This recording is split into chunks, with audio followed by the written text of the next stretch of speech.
Hello, my friends. Welcome back to the Gunn Show. Also, hello to friends if I don't know you or if you don't like me. Hello to not friends. I don't know how this goes anymore. It's been a while since I've sat down with my buddy Christian and told a few bad jokes. I have a great guest on the Gunn Show today. Before we get into that, just let me say it again.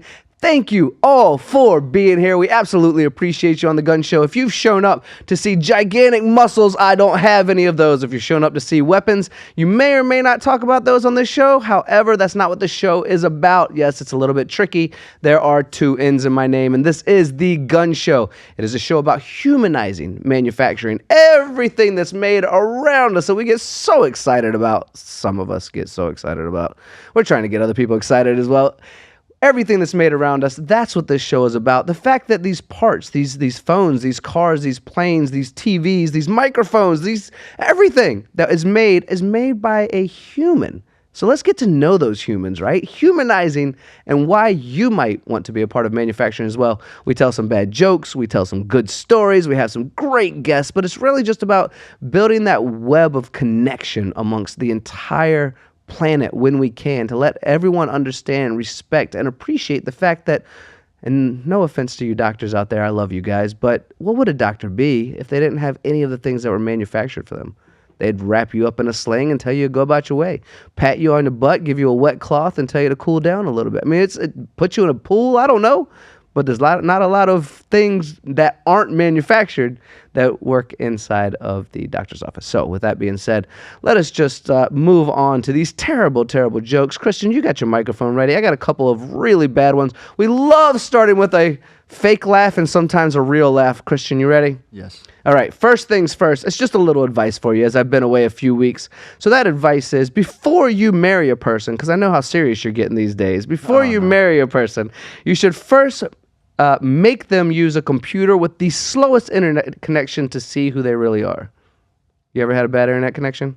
Mm-hmm. And what type of person did you turn into? Every day. Do you turn into a monster? Yeah, usually. Yeah. Well, make sure whoever you're dating, you do that as well. Just Great a little bit of advice. actually. All right. Yeah, right? All right, here's the first bad joke, which is, what is red and smells like blue paint? I don't know. Red paint. Yeah. Red paint, yeah. Okay, what does a pepper do when it gets angry? I don't know. It gets up in your face. The first one was good. The first one was Oh, decent. gosh. Okay, two more. We're going to do it anyway. I got two more here. Arnold Schwarzenegger has a big one. Donald Trump has a small one. And Madonna doesn't have one at all. What is it? I don't know. A last name. Okay, before Mount Everest was discovered, what was the highest mountain in the world? I feel like I need a half hour to answer each of these. The answer is Mount Everest. It just wasn't discovered yet. Beautiful. All right, I like the first one. You're off the hot seat, Christian. I appreciate you. Okay, for everyone who's listening, this is a MTD production powered by MTDCNC. We always have to thank our sponsors, so let's just say thank you so much to AMT, and we're all excited about IMTS coming in September this year. We're also grateful for EBITDA Growth Systems, Mike and Dave, a consulting company who actually guarantees that they will double your profit within 3 years. Tell me that's not fascinating. We're also working on a project called Shop Rescue, where we take a shop that's struggling and turn it around and turn it into a successful story. Yes, stay tuned for Shop Rescue. Season 1 is already out. Season 2 is being worked on in Arkansas. Shop Floor Coffee, delicious coffee. If you're on a machine shop floor and you drink coffee, I highly recommend you checking these guys out. Again, Shop Floor Coffee. And a new sponsor where I was this past week, American Precision Museum. Yes, if I can remember these numbers correctly. This museum started in 1966, but in 1846 was when the factory first opened, and they were making precision guns that they won a $10,000 bid, and they did it so well that when they went to the United Kingdom for a global conference, they won another bid because parts were able to change in and out with precision instead of just these one-off jobs. They started figuring out how we can make this universal system of being able to switch parts out. So that was the beginning of precision manufacturing in the U.S. That place is over in Vermont. Highly recommended. We definitely have a full full shop tour, it's not a shop tour, museum tour of the American Precision Center coming your way through MTDCNC. Donate if you can. We definitely appreciate donations. These places don't exist without donations, so thank all the sponsors out there as well who are supporting them. All right, I have a wonderful guest today. He comes from Absolute Machine Tools, and he's decided to play 2 games with me, 2 truths and a lie, and would you rather. But without any further ado, please help me in welcoming Jeff Bennett. Put your hands together, Senior Automation and Controls Engineer with Absolute Machine Tools. Jeff, good to see you, my friend. How are you? Welcome back to the Gunn Show, my friends. This is the VIP edition. I'm good. How are you? Yeah, living a dream, as you can tell from that long introduction, but we like to play a few silly games. I didn't put you to sleep, did I? Nope. That was good. Entertaining. Well, I have to ask you before we get started, and not to make you nervous in any way, first podcast? Yes. Oh, we love a person who joins us for their first time. Some people are pros at this and they make me look bad. I don't dislike when I look bad. I like when we get professionals on here. At the same time, Jeff, we appreciate you joining us. I know we get to talk about your journey today, your story today, a little bit about Absolute as well. But before we get started, you have chosen, my friend, a delicious bourbon. Do you have a specific toast you'd like to share with everyone? Just to making new friends, really. Well, cheers to that. Anytime, Christian, good friend of you. Jeff, thanks for being my friend today. Definitely appreciate you. See what this thing tastes like. Yeah, you know what that noise is for? I'm going to tell you a quick story before we get started, Jeff. And I may have told this story before, but I think it's cool. When I was in Japan, there's this tradition in Japan that when you eat noodles, you have to do like this when you eat them. Make a noise, make it sound delicious. And I was always like, why? That's so obnoxious. Why is everyone slurping their noodles and bothering me while I'm trying to be quiet over here? You know what I mean? And so I started asking questions, and I learned, and maybe they were just tricking me, and maybe I'm regurgitating information that I should not. But I learned that before TV was around, and they were trying to market the deliciousness of something on the radio, they had to make a sound to show how delicious it was, and this tradition just kind of stuck. So if that's incorrect, and it might be, leave it in the comments. Let me know that I'm all wrong, and correct me so I can say it right the next time. But if it is right, please also let me know, because I'd love to hear that I'm right once in a while, Yeah. Once you get married, you hear it less and less. Yeah, that's true. All right, Jeff, let's get into manufacturing. Let's get into your journey. You're a young man. You have probably been doing this just a few years less than me, and I can appreciate that wisdom and knowledge that you've already brought to the table. So let's start at the beginning of this manufacturing journey. How the heck did you get into it? I was working in a circuit board manufacturing facility while I was in college. So I started as just operating a line and What'd you go to college for? electrical engineering. Okay, so you knew the general direction. Yes. How did you want to get into electric? Look, okay, I got to explain this real quick as well, Jeff, and you can think about that story you're getting ready to give me. When I think of engineers, and I got kicked out of 3 colleges, so let's start with that. I got kicked out of 3 colleges, but through trades, I've kind of worked as an industrial engineer that switched into a mechanical engineer, just through, fixing machines and working on floors and learning Six Sigma and all these things that I've done throughout my career. No paperwork to prove it, just the background of it. And I've always thought, aerospace engineer was fascinating, but electrical engineers, I'm like, dude, these guys are freaking smart. So why electrical engineer? I was actually started down the path of mechanical engineering because I was mechanically inclined. And then I decided I wanted to go to electrical because it was the other side of the house. They usually work together, and I knew nothing about it. So I wanted to increase my capacity there. Well, okay, you want to expand your already okay, I get it. I get where you're coming from here, buddy. All right, so I want to try to connect. I hope we have an audience out there and probably not, but let's hope that we have a teenage audience out there that's tuning into the Gunn Show. Maybe they accidentally got here because I want to get buff or whatever, and they're like, okay, we'll just stick around. When did you know that you wanted to be an engineer? Were you young working on things? Did you just decide I needed to figure something out in college? That was my senior year in high school. I was in a marketing class, and we were going through what we were going to do, and I hadn't really thought of it at the time, but I was like, I'm really good at putting things together. I'm really good at solving problems, so I'll just go with engineering. It's a good career choice. It's a fantastic career choice for everyone listening right now. Fantastic. Do you feel like, and I think this answer is probably yes, and I'm probably going to scare some people off that I'm not trying to, but do you feel like there was a ton of math involved? Yes. Yeah, I knew you were going to say that. I was hoping you'd be like, no, not really, but a lot of math involved, right? In the college, yeah, there's a lot of math. In the field, it's, with software nowadays, it's all done for you. Did You you don't need to know the core. Did you like math? Were you I good at did. math? I did you? like math and science. You were that weird kid. Yep. that's I was not. I was copying you. I was the Yeah. guy that you were building a fort around your desk so that I couldn't see the answers. Yeah. No, I would let people. You can. You're still gonna fail the test, but you're welcome to copy the homework.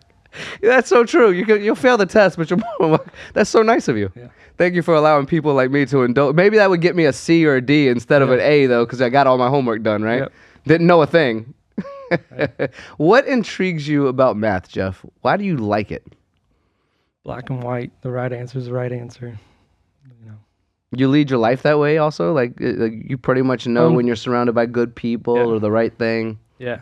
Yeah, I try to, but the world's gray. It's not actually. So it's tricky. I'm getting used to it. Maybe that's why you like that there's right and wrong, because the world does have so much gray, right? Yes. Goodness gracious. Christian, a lot of gray out there in this world. Yeah, Christian's shaking his head. Yes, he hasn't turned his mic on, but I mean, being honest, we if we pick a side, oftentimes we go, you know what? Maybe it's as I've gotten older, when I was 20 years old, Jeff, I knew everything. I mean, everything. I knew that. Much like Christian, he's like 20 years old right now. He thinks he knows everything, right? So that's why I got to pick on him a little bit. He's laughing back there if you can't hear him or see him. Yes, but good dude. So we think we know everything, and there is so much truth to numbers being that way. I'm actually going to share a story with you that I don't think I've shared on here. And when I was younger, I dated a Russian girl. And her English was not bad, to be fair, but I asked her, she became an accountant. I said, why do you like accounting? She said, numbers are the same in any language. Kind of very similar to what you're describing, where it's black and white, right? Like, you know what you're going to get. Yes. So you graduated, I assume, Yes. and you were working on circuit boards at the time. Correct. Where did you go from there? I wanted to get in the field I feel like you learn faster when you do travel work and you're out in the field. So that's when I got into the actual CNC world with rotary tables. I started installing them. Rotary Machines. tables. Yes. So 3-axis type work, and then you install the rotary tables? But yeah, 3-axis usually. Yep. Install the rotary tables.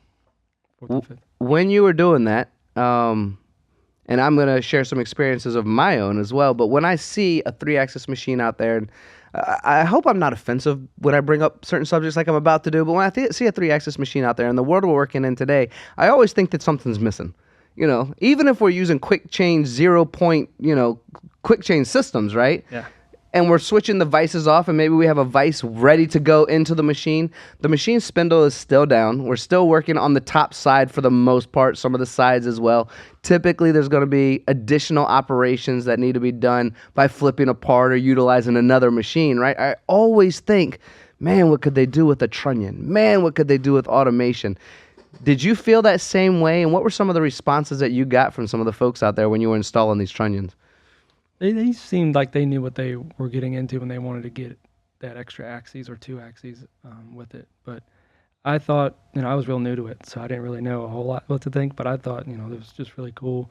But I thought it was pretty wasteful to be spinning it around. Same thing I do with the automation. I'm like, why don't you make a robot and load and unload? Even whether it's a 4th or 5th axis, whether you got a trunnion or not, why is a robot not doing the work for you? Yeah, and we're definitely going to get into the robot side of things, because I know that's your world right now, and it's something that I think attracts a lot of attention for people outside of manufacturing who might want to get involved. It's clean air, clean buildings, automation, and maybe 3D printing as well. And AI, if we're going to get excited about it, right? There's lots of different parts of manufacturing that aren't the traditional style. But let's stick real quickly to the trunnion side of things, and the capabilities, they really are enhanced in a 3-axis machine, aren't they? Yes. Yeah, that 4th axis, so you can do the contour and you don't have to flip the part around and get all the way around it. So. Yeah, I like a 3-axis machine. I like a lot of 3-axis machine. I do like 3-axis machines, but I do like a trunnion. And then what happens, just for fun, since you've already brought it up, what happens when we do start adding a cell of automation now, whether it's part automation or vice automation? What do you mean what happens? Well, we've got the 3-axis machine. We've got a trunnion in there. Now we have walkaway time, right? Now when we add that robot, when we add that automation cell, we're able to go do other things for a long amount. What are some of the aspects of that happens to our shop when we implement automation? So the operator then can learn how to basically run the cell, and they're basically supervising the robot, and they can do more quality work. They can learn more skills and specialties above just pushing the button if they want to, and they can get paid more. essentially. Yeah, that's all. That's all very, very true, Jeff. And I'm going to elaborate on that for you just a little bit, and with the closing piece of that. There's still people out there who talk about losing their jobs. Yes. Oh, the robots are going to take my jobs, but we really are upskilling, aren't we? Yeah, just pushing them up. They think we're pushing them out. You're pushing them up. Yeah, pushing them up. I like that. And I'm sure you've heard the 3Ds that we're trying to remove, which I've now figured out is the 4Ds.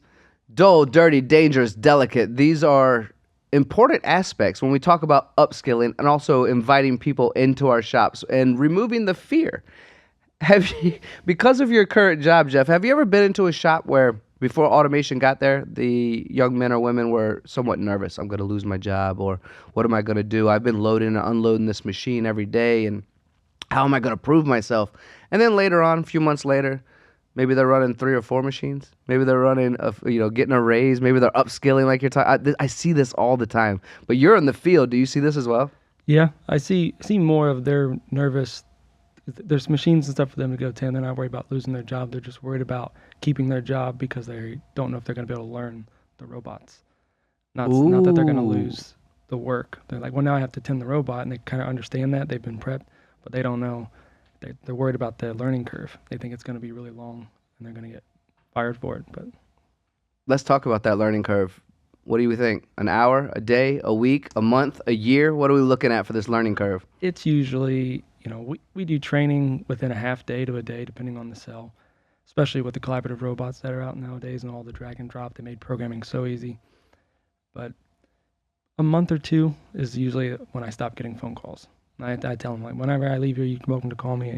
They're going to have questions, and they call. I talk for like 10 or 15 minutes at a time when I can answer. I'm not busy.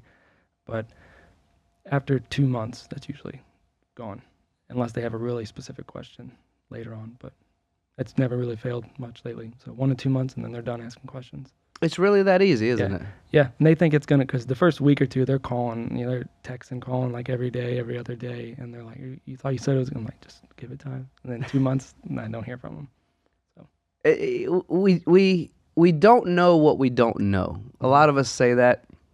We talk about it a lot, and it's true. But I think it's advantageous of us to step out of that comfort zone and try something, even if it seems like it's going to be scary, right? Yeah, absolutely. I did research for my next opportunity because I wanted to write a book. And I came across this statistic that 70% of small business owners want to fund their retirement through the sale of their business, when in fact only 20% of them actually had a saleable business. And it broke my heart anticipating the fact that baby boomers, there was a light at the end of the tunnel, and in fact it was a train. And so I really wanted to do something about that. So I wrote a book called Scaling the Exit. The purpose of the book was to articulate a strategy for small to medium-sized business owners to increase the value of their business to the extent that they could actually sell it and fund their retirement. And that was really the first iteration of what became EBITDA Growth Systems and our brand promise, which is to double the valuation of small, medium-sized businesses, specifically in terms of an exit, but double their valuation, or we give them their money back. Okay, so automation, we're now learning, we're now getting excited about it. Do you have any stories about automation that you've seen that really changed a machine shop or excited someone? You're welcome to pick any story of your own, of course, but something you may have seen where maybe someone was struggling, maybe it was a bottleneck, maybe labor shortage, they didn't have enough people. Whatever it is that you've seen in the time that you spent with Absolute and learned on the robots, cobots side of things, do you have any exceptional stories that meant something to you as well?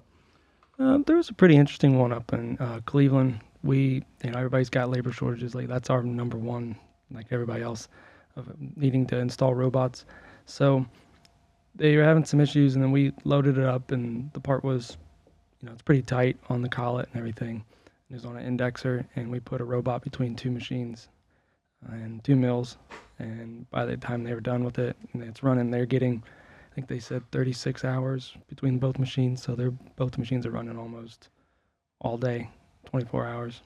So Correct me where I'm wrong, Jeff, but prior to automation, I believe the average uptime of a machine, of a spindle turning, was 40%.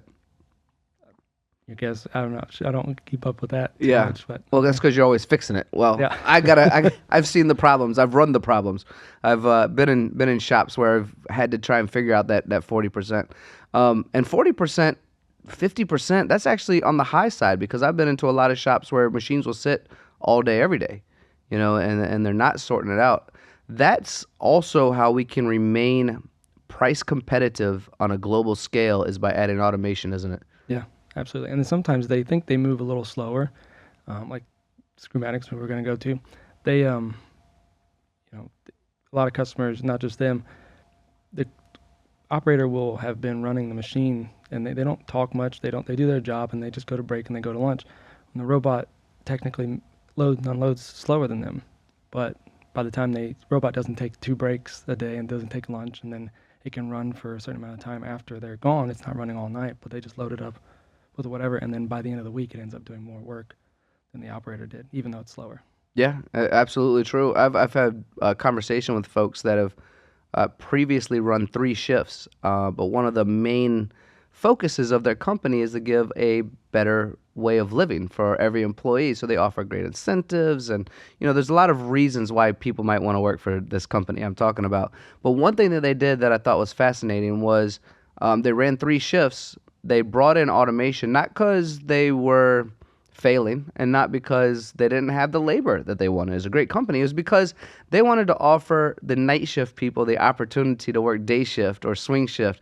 And it eventually went to 1 shift a day, and all the other 2 shifts were full automation. Wow. I mean, this is what we're talking about, right? Yep. I went into another shop that added automation, and they work 4 days a week, and the machines work 7 days a week, and work 3 shifts, and the humans work 1 shift, and they're putting out more than they did when they were trying to get 3 shifts of people out the door. Yep. I mean, this is to us, you and I. You're like, yeah, this is normal for me, right? It's what you see, but these are stories that are abnormal to a lot of shops out there. Yeah, and sometimes they get with the collaborative robots, the cell can kind of move and be on casters and stuff. So, there's talks where people will want to take the robot out of the way during the day so they can run with the operator and do the custom work, and then they put the robot in overnight and just wheel it back in front. So you don't have to dedicate the machine all the time to that robot. You can still do your custom work, move it out of the way and pull it back. That's a great point. I had a recent conversation with someone who said, how easy is it to move from machine to machine? In your experience, if I have finished a job on one machine and on machine A, and I want to move it to machine B, well, based on you saying I can move it out of the way and move it back at night, probably not an issue, but how easy and flexible are some of these setups now? There's some critical points, obviously, with the loading and unloading that have to be right, but touching them up, there's usually only a half dozen or less. So once you get used to the controller, you just wheel it back up, touch up those critical points, and it takes like an hour probably. So really not a big deal at the end of the day. Deal, no. Yeah, especially if your job is done and you have this whole cell needs to do something, right? Yeah. Spend an hour setting it up somewhere else, that's not such a big deal. No, not when it's going to run 4 to 6 hours when you leave. Right. So.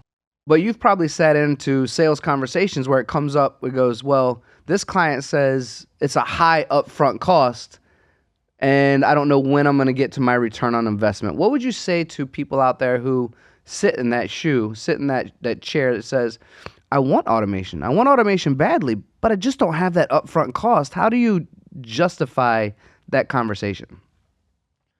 Well, we typically justify with the running through lunch, running through breaks, and running for a few hours at night, and that you're getting more work out of the day, because some of the smaller shops, they only have a day shift. So they don't have a second shift to utilize anyways. It's like, well, we can get you that extra 4 hours or 2 hours every day, which is so you don't have to look at your ROI on an 8-hour day basis. You can look at it as 12 and really crunch it in. Yeah. And do people listen when we say? I mean, I've tried, and people do. For to be fair, people do, but some still say, "But I still don't have $40,000 up front." Yeah, they still look at the number and they shy away. Christian, you don't get to travel with me much. Jeff, you've been into shops. You've probably done this as well. One of my most frustrating things is when somebody doesn't recognize a price per part. When someone doesn't realize what an investment is doing for their bottom line at the end of the day, and they only look at that upfront cost. Christian, I'm going to describe this to you, hopefully in a way that you understand. Jeff, I'm sure you understand that as well, but this is for the audience also. There's a lot of great technology out there, and I can spend $50 on a CNC machine, and I can machine, and I'm going to make up theoretical attributes to this whole scenario, but I can machine this part, and this part's going to take me, let's say 4 rotations. I got to machine it, flip it, machine it, flip it, machine it, flip it. So in order to get a completed part, I am flipping that part 4 times, which usually means 4 different setups, maybe in the same machine, maybe 4 different machines, depending on what you're trying to do. But this part requires that these sides be cut on 4 different axes 4 different times, right? So I've done this. But what happens if I invest in a piece of technology where I can do that all in one? There's no flipping. There's no occasional mistakes of operational error. And when I'm bidding for something, if I'm going to bid on a job, and that job, if I can tell you, well, it's going to take me 5 hours to do this, and it's going to cost me, $150 in labor time, whatever it might be, the math that goes into it, which I do know if we break it down and took the time to do it. But in this situation, I'm not trying to get you overly involved. What I'm trying to say is I can make one part for $5, and I can make one part for 50 cents. And I can do that by spending $250,000 up front or $50,000 up front in order to get that done. How quickly does a part that's 50 cents pay for itself in that $250,000 machine or that $250,000 setup? I mean, you only need a couple thousand, and I'm sure there's some brainiacs out there like you, Jeff, that are in the comments right now on YouTube going, well, here's actually how long it's going to take, this many months and years. Guaranteed there's some people out there doing my math for me. Guys, this is theoretical. I'm just saying the price per part, focus on that and do the correct math for it. At the end of the day, that's what matters most if we're going to compete on a global scale, isn't it? Yes. Don't just say yes. You know it's yes. Give me a big yes, Jeff. Yes, Come on. yes, Yeah. We like to have fun on here. What I want to do, Jeff, right now is because you knew mechanical engineering, electrical engineering, this is the world that you wanted to be in. Pretend I'm young like Christian is, and I'm trying to figure out what I want to do with my life. I was just talking to the IMTS folks. They said if you're in college, if you're in trades, if you're in high school, you don't know what you want to do next, come to IMTS. Take a look. So for someone, your younger self, who already knew what they were doing, but someone like me who was skipping school and actually got kicked out for a little bit, I didn't know what I wanted to do. How would you describe, you don't need to convince me, but how would you describe the world that you work in now of automation and how it brings you joy and everything that goes along with it? So I would describe it as creative a lot of times because there's so many different ways to put it when it comes to engineering. People, it is black and white with the answers, but there's so many different ways to get to the answer. So however you want to program, it's going to have your own feel to it. Like two people can program a robot, and you're going to know, if you know how they program, you're going to know who wrote it because it's like their artwork. So, and the same thing with the way they design. This person may always use this type. It's like this is their favorite thing to use in their design process mechanically or electrically, and this is how they wire things. So you start to realize how that person's touch goes on to stuff. So you can still make every piece of work, even though it's just an electrical panel, it's just a robot program. You can make it where people know it's you doing the work usually. Let's talk, and I like that, by the way, Jeff. I think that's a good explanation because you're right, that the coding is unique to a person. Yes. And that is your art, isn't it? Yes. That's kind of a cool way to describe it. I'm not sure I've heard it described that way before. Let's talk about the absolute machine tool side of things. Okay. What you guys offer. There's a lot of folks out there probably waiting for IMTS before they make their next decision. So we have a couple of months ahead of us, right? But there's definitely people out there looking to buy their next work cell, their next machine, their next automation setup. It could be 3-axis, 5-axis, horizontal, vertical, all of these setups that we have out there. What does Absolute offer, and where do you guys focus? Is it customer support, machines, all of the above? Basically, we sell machines. That's where we started, and we have an automation department, and that's what makes us a little unique is that we know both sides of the house. So we have an applications team I can lean on and stuff like that. But we don't just focus on automating our machines. There's customers who want to automate machines they already have that we don't sell. We'll still help them out, and we'll automate it, put a robot in front of it, and we'll do the full service, and we'll also there's smaller shops where they worried about that capital, so they're like, well, can we install this ourselves, and you just tell us where to land the wires and everything. So we're like, yeah, just send us the prints and we'll tell you where to land it. You do the work and we'll save you whatever, we'll just do whatever you need us to do. We're not worried about, making you pay for everything. If, you only make you pay for what you need to pay for if you're capable. How complicated is that world, Jeff? When I think about, I have a machine that I've had for 5 years or 10 years, and I've decided now that I want to automate it. There's obviously a lot of cells out there that come with, and they communicate well because they come with together as a friendship, a partnership. Yes. How complicated does that world get when adding in the field? Once you get used to it, it's not bad. The most complicated part about it being old is some customers, they've lost the documentation, or the machine's been sold to 5 different people before this customer now has it. So then the documentation was lost 3 customers ago. So there's nowhere to really, and then you want to quote it, the hours to do it right, but it's like, I don't know how long it's going to take. So I need to come there, and I have no idea how long it's going to take because I got to find everything first, So that's the biggest complication with the old stuff is they don't have the documentation sometimes. Do you like that part of the job? Yes, it makes it challenging in its own. It's not the challenging part of like a big cell challenge, but so it's small, but it still makes it challenging.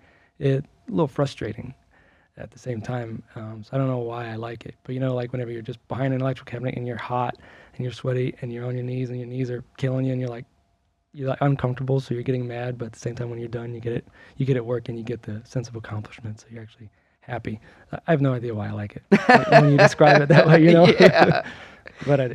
Yeah, I'm looking at you going, okay, I'm not sure you've sold me. Yeah. But I get it, because at the end of the day, you're bringing success to someone, as well as a sense of self-success, right? Yes. Like you've accomplished something. You figured something out that wasn't easy to do. We like that. That's what I like. Yeah. Okay, you've just brought me into another world, Jeff. Thank you for doing that, by the way, which is something great about manufacturing is there is usually a tangible situation you can walk home with at the end of the day that we can be proud of. Yes. Whether it's a part being made or a machine being fixed or automation being implemented. You just described something that I absolutely love when I was working on machines, which was I made this, right? And you fixed that. You helped that customer. That's what we love, isn't it? Yes. It's nice. Do you have any other stories like that kind of connect with the audience of maybe one you thought you weren't going to be able to fix or implement, or you just maybe your biggest trial? Was there one that was really hard, or one you even failed at and you learned from that failure as well? Your choice on the subject, but some sort of story like that I'd love to hear about. My biggest trial was early on before I even started and actually became a controls engineer. I was doing a cable testing in-house. It was an in-house tester they wanted to make, and because we made all the cables by hand, and we had to test them, make sure that continuity and isolation was all right. And so we wanted to make a tester out of it. We had some parts laying around the shop, and then we had to buy a couple extra stuff. So I had to put the whole panel together, wire it up, program the PLC and everything. And I was really new to everything. I'm reading my PLC book from college, trying to figure the stuff out. And I finally got it working at the end of the day, and it made the process go from a couple minutes per cable to like 20 seconds. It tells you pass or fail, and you're done. Now I could have written that program so much faster and so much more elegant, and been a lot less programming space. Take up a lot less memory. But so it was very simple to me now, but it was not simple to me when I started, and that was the biggest trial. And that's what made me really want to become a controls engineer and program stuff. Hi everybody, Amy Teal, CEO and co-founder of Shop Floor Coffee, proudly a women-owned business that's supporting the manufacturing community. Mike Franz, CIO, co-founder of Shop Floor Coffee. Thanks everybody for tuning in to check us out. Amy, tell us a little bit about Shop Floor Coffee. So we're here to give back to the manufacturing community through purchases of coffee. So every purchase you make, we donate a portion of those proceeds back to help workforce development initiatives. We can't tell you how much it means to us to help support the great manufacturing community. We've been involved with it for like 20 years, and we know there's issues around finding good people, finding people that really want to be involved in the industry, and we want to start by giving back to that, giving back to the programs, getting kids involved with these awesome programs. There's robotics, there's computer software. There's so many cool things involved with the industry that people just aren't aware of. We want to help raise that awareness by giving back in a little way that we can. And really, we came up with the idea of shop floor coffee because there are two complaints on a shop floor. It's the coffee and the toilet paper. We can't do anything about the toilet paper, but we can help you get better tasting coffee on your shop floor while helping the community. So shopfloorcoffee.com, come visit us and support the community. I like that. That's a great explanation. I'm not smart enough to do what you do, but I can appreciate someone like you who can. And so thank you for that. So I want to dive in a little bit to the technology itself. And you can go on any direction you want. But just the fascination of technology and why other people might want to get involved with some of the behind the scenes electrical stuff that could be anywhere that make these things function. I would love to hear more about that side of things and what that world is like on the technology side. What's it like can you elaborate the question? Oh, sure. Yeah. I love to elaborate. Can you not tell? Christian can tell. I talk all the time. I'll elaborate about anything. But just so when we're talking about the world of technology, I mean, if you look, we can't see it because the camera's not on it, but look at Christian's desk. There are wires freaking everywhere. And if you think about a CNC machine and all the wires that are involved in it, technology every month, every year continues to also evolve and be a part of it. So when we're talking to people who like the same thing as you, being of service, fixing things, making things better, helping people out, as the technology continues to get cooler, what is that? How do you like that? What is your perspective as things continue to evolve on the electrical engineering side of things? So for me, it's like I really like math and science, right? So math is compounding. When you first learn, you learn how to add and subtract and then multiply, and then everything just becomes compounding on itself. So the same thing with the technology. You see all the wires and you see the communication, but if you go back to the beginning and if you're interested in learning, you'll see how the stepping stones aren't really these big leaps. Like if you look at an old machine 40 years ago and you look at it now, you're like, man, that's just crazy. But if you go through and the progression and you understand it, it's really not that complicated to make each little step. So if you go back and you learn it from the beginning and you learn it on, it's really interesting, and then you have a really good understanding as to why something's doing something else. So when you look at a machine that has all the wires and all the software, it's just a bunch of little tiny pieces working together, a little simple technology working together in a bigger fashion. So it's really not as overwhelming when you look at it that way. So I like that. I wonder if I'm the only one that sees all those wires feels overwhelmed then, because you're like, nah, it's no big deal. I mean, it's a lot. I see it all the time. I'm used to it, but I can see where it's a lot. But if you have the interest that I have, I guess, then I got to ask you about a couple of your hobbies then, just because we're here, just going to talk about the interest that you have. Are you a tinkerer? Do you work on cars or motorcycles? And do you go to eBay and buy broken things just to fix them and resell them? Like, what do you do in your spare time with this kind of joy? I used to tinker. I used to look at stuff. I don't tinker as much anymore, but I do read. I try to expand my reading, but I read my physics books, my math books, my engineering books. I read those things.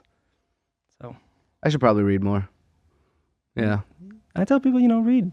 Even if it's fantasy, at least you get a vocabulary, right? You get something. Do you have any books you'd recommend for me? I don't know. How about you like it? The Tale of Seven Elements? Could. Yeah. Look, if it's a good book, I don't care what category it's under. If somebody recommends it to me, I'll give it a go. Yeah, that's one of my favorites. A Tale of Seven Elements? The Tale of Seven Elements. Do you know that one, Christian? No, me neither, but I'm going to Google it. I'm going to look it up. The Tale of Seven, Elements. Can I slide into a couple of fun questions? Yeah, Before we sure. get into these games, I just have some creative questions I'd like to ask you. Is that okay? Okay. And I'm just going to pick a random number. What's my favorite number? Christian, what's your favorite number? Do you have one? You can hold up your finger, speak into the microphone, whatever you want. I don't really have one. No favorite numbers? No, not really. I wish we were live right now. We could ask the audience. Can we go live on this at some point? Oh, yeah. Yeah, we can go live? All right, audience, if you're listening to this right now, leave in the comments if you want us to go live for some future shows, because I think that might be fun to be interactive. We'll work on that. Okay, so I'm going to go for one here. If you're like, what kind of a stupid question is that, Tony? Just let me know. I'll pick another one. Okay. So I'm going to go with number 17. If you could swap jobs with anyone in the manufacturing industry for a day, who would it be and why?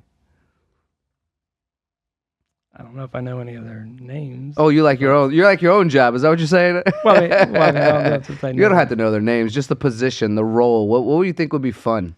Probably a director of engineering at Tesla. Ooh, yeah, we don't know any of their names. But yeah, That'd be interesting. Elon Musk maybe. Maybe. That why? Well, it's either that or SpaceX. I just, how all that stuff works, and I really like the cars. I don't have any of the cars, but I want to know more about the technology. Have you been in before either one of those? No. I've been into both.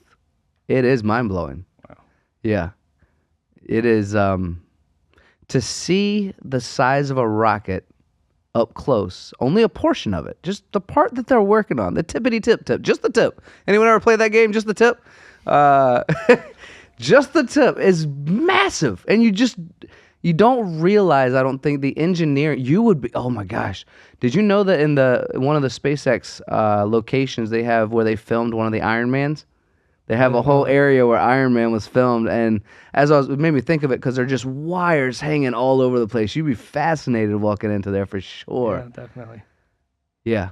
I want to go back. So if anyone at SpaceX or Tesla is listening right now, if you want to be on the podcast, if you want me to join you at your facility, you want to do some filming, yeah, I'm ready to go back again, because that was when I was with Air Turbine. We did some small diameter manufacturing, high speed micro machining stuff with them, and it was really cool. All right, you ready for another little creative one? Then we'll slide into the games that we got. 2 truths and a lie. Have you been thinking about it? Yeah. I had one guy tell me 3 truths because he couldn't lie. That wasn't fair. It was. So I hope you lie to me at least once, but we'll slide into that in just a minute. Let's see here. Number 22, if you could design a manufacturing themed amusement park ride, what would it be like?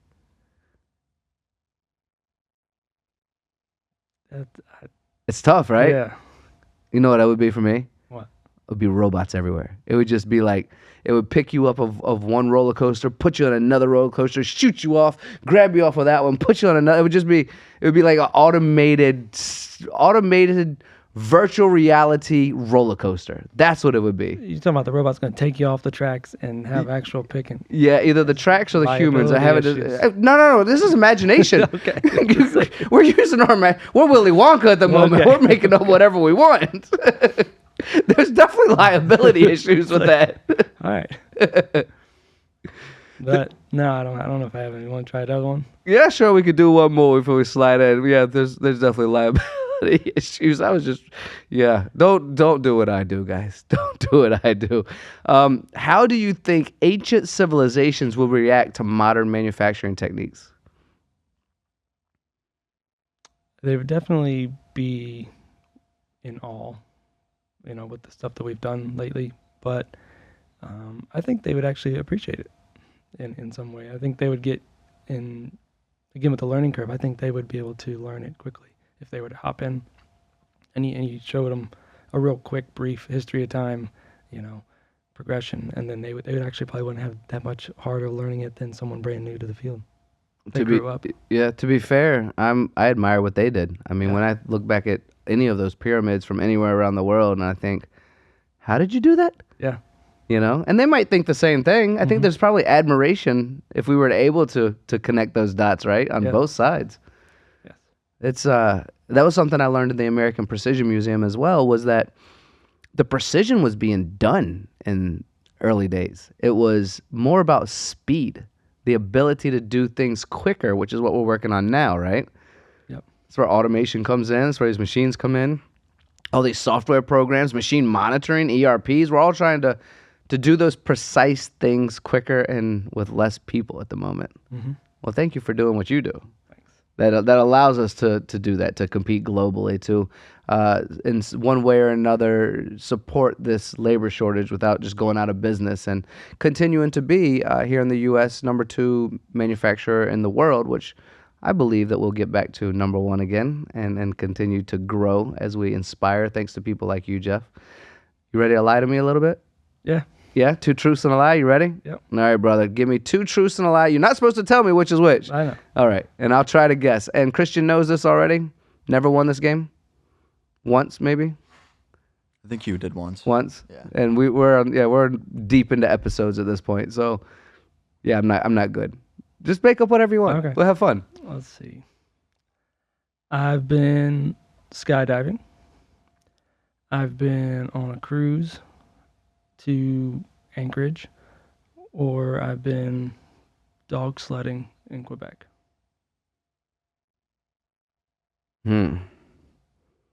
I will get this wrong again, I'm sure. Christian, do you have a guess? I almost feel like the lie is skydiving. I think So skydiving it's less too. specific, And- but I don't know. Don't let me sway. And the other 2 feel wintry, like dogs and Alaska. And skydiving, like, you got to be a brave person to jump out of a plane, I think. And I I'm think not doing Jeff that. is brave, but I think there's a different animal that jumps out of a plane that then rides with dogs and goes on a cruise. Is skydiving the lie? No. Shh. You know what I want to say. I'm not going to say it. Which one's the lie? The cruise to Alaska. I never get this right. I'm terrible at this game. Terrible at this game. I would be good. bad too. I don't know what that means for my life. How many times are you folks lying to me out there and I'm just not getting it? Oh my gosh, I'm being lied to every day and I think you're telling me the truth. No. All right. You ready for a couple of these would you rathers? Yeah. These are fun. These are actually very similar to the couple of questions I asked you, just kind of getting your creative juices flowing. Maybe that was intentional. Maybe. Don't tell anyone. This is not my first, what do they say, rodeo? This is not my first podcast. It's not my first rodeo. Actually, it would be my first rodeo. I've never ridden a horse. I've ridden a horse once. Never been in a rodeo. Anyway, this is not about me. Let's get back to my friend Jeff here. What's your favorite number? 2 through 40? 2 through 47. 7 it is. Would you rather manage a large, bustling, I might know this answer already based on your Tesla thing. Would you rather manage a large, bustling automotive factory or a small, bespoke luxury watch workshop? A large one. Yeah. Tesla said it all. We knew that one going accidentally. All right, second favorite number. Say 4. Number 4 it is. Would you rather oversee the production of a revolutionary new smartphone or a state-of-the-art... Shut your mouth. Are you reading my cue cards? What's going on here, Jeff? Okay, let me read this again. Would you rather oversee the production of a revolutionary new smartphone or a state-of-the-art electric vehicle? Electric vehicle. Yeah, you don't say. we queued this one up. I'm going to have to ask you 7 of these questions to get past things we've already answered. We won't have to do that to you, Jeff. I'm sorry. We won't do that. All right. Third favorite number. Last one of the day before we close this out. Go with 21. 21 it is. Would you rather, at least this one doesn't have anything to do with a car. Would you rather work on manufacturing in extreme conditions like Antarctica or in a comfortable climate-controlled factory? Extreme conditions. Would you? Yeah. Yeah? Why? There's something. I mean, it's more challenging. It is that. Yeah. Oh, you do like challenges. You even told me after you told your story about challenges, you don't know why. Yeah, I don't know why. Antarctica? Sahara Desert. Warm or cold? I'd rather do cold. Yeah? Antarctica? Yeah. All right, Jeff. Did you have a little bit of fun today? Yeah, I did. It was really good. You don't have to. What I'm about to do, you don't have to. Any closing statements you'd like to offer the audience? Say hi to anyone, thank anyone, give a shout out to anyone. I like to give the floor a bit of an opening for you to give that if you'd like. Not to anyone. I'll just thank you. Thank you for having me on here. Absolutely a pleasure. I want to thank you as well. You have become a new... Have you seen Step Brothers, Christian? Yeah? You know what quote I'm getting ready to say? Did we just become best friends? Jeff, thank you for your time. For everyone who's watching, listening, spending time with us around the world, we absolutely appreciate you. This is The Gun Show, powered by MTDCNC. This is my brother from another, Mr. Jeff. Jeff, by the way, I always like to ask this question. Bennett, is that English? I could not tell you. I think what it is. I think Bennett is English. But Mr. Jeff Bennett has joined us today on The Gun Show. Thank you all for listening, watching, and paying attention. Christian, thank you for your help today and semi-paying attention to manufacturing. For all the other young folks out there, we hope you're semi-paying attention as well. Tune in on YouTube, Spotify, Apple, Google, the MTD website, mtdcnc.com. And we will see you next time. Thank you all for your time.